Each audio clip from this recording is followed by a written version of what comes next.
Yo, what up, guys? Spiderbite here, and I apologize for spamming you with a bunch of news-related items, but this one is probably out of the three videos I put up today on our main channel. This is probably the most interesting one to me, and I think is a big win for gamers. Though we'll have to see how it pans out because there are some potential issues with it, I guess, that we have to work through. But anyways, okay. So the article link is in the description.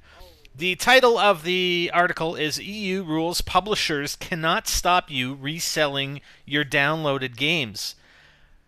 Interesting.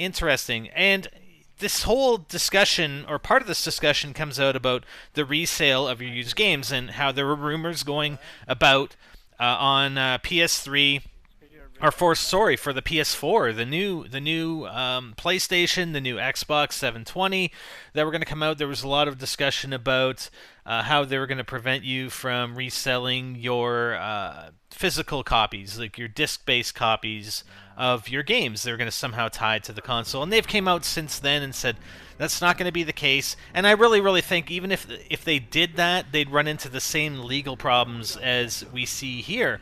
But this is a big win. I mean, this basically negates the whole reason for wanting the physical copy. If we can just download these games, which, I mean, some areas have lower bandwidth than others, etc. So it may not be a possibility. And I don't really like sitting here, downloading 25 gigs for a game, depending on how big it is sometimes.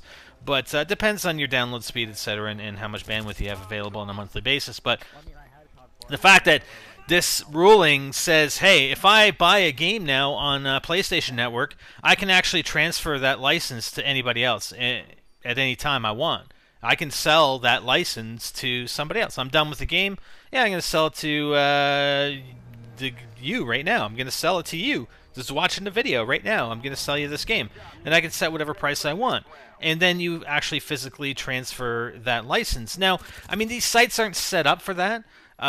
So I'm thinking that, and I'm sure this is going to go to probably a higher court, because this was the Court of Justice of the European Union, and this hasn't occurred in North America, but I see it coming into North America as well, and it really should. But these guys have to develop systems to enable that transfer, like Steam, like PlayStation Network, like Xbox Live. They have to incorporate some fashion of, whether, okay, you indicate you want to transfer a license to somebody else, then it has to basically disable your license and transfer that license to that person that you indicated.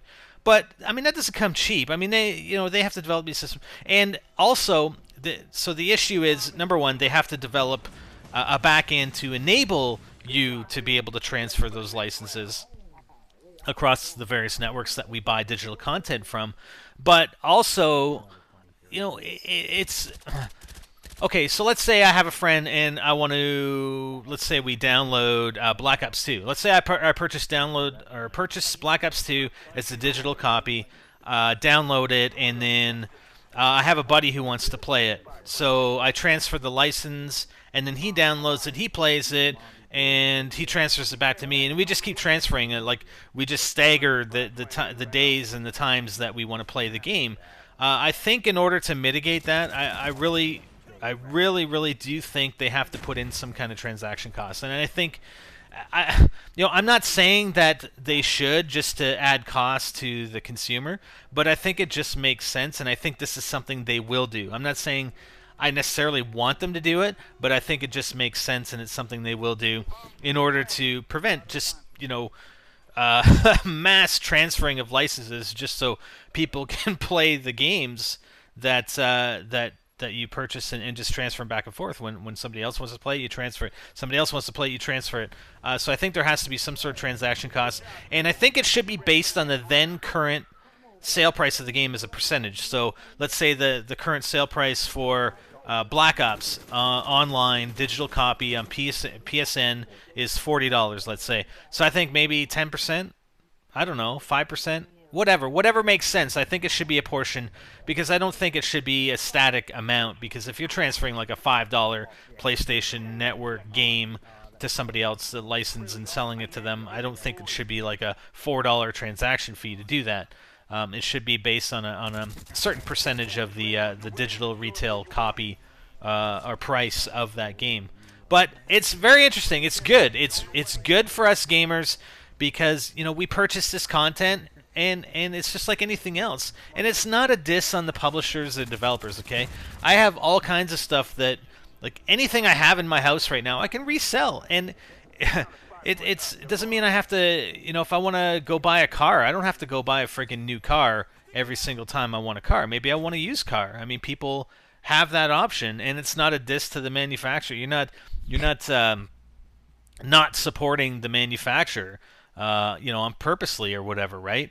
I mean, you're not going to go and say, well, I don't want to buy this used car for $10,000 that has 20,000 kilometers on it. I'm going to buy the new one for $23,000 just to support the manufacturer. Well, I'm sorry, but that's not the way life works. That's not the way the world works. And I think this digital content, this ruling aligns digital content with the real world, and I think it's good for gaming. And if you want to support the developer, then don't buy the used games. Just go out and buy them new, right? That's your option. I mean, you say, well, you're not supporting the developer. Okay, well, if you really you feel that strongly about supporting the developer, then don't buy used games. Buy them new. Buy them all new, and that's your choice, and then you're supporting them, right?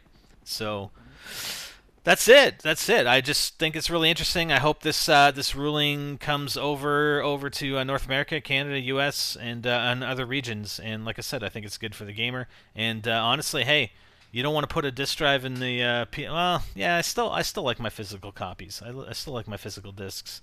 Something I know I can hold on to. I don't like purchasing all digital, but it is convenient. What do you guys think? I think it's good. And I'm rambling, so I will cut it off here. I'm Spider-Bite, and I'm out.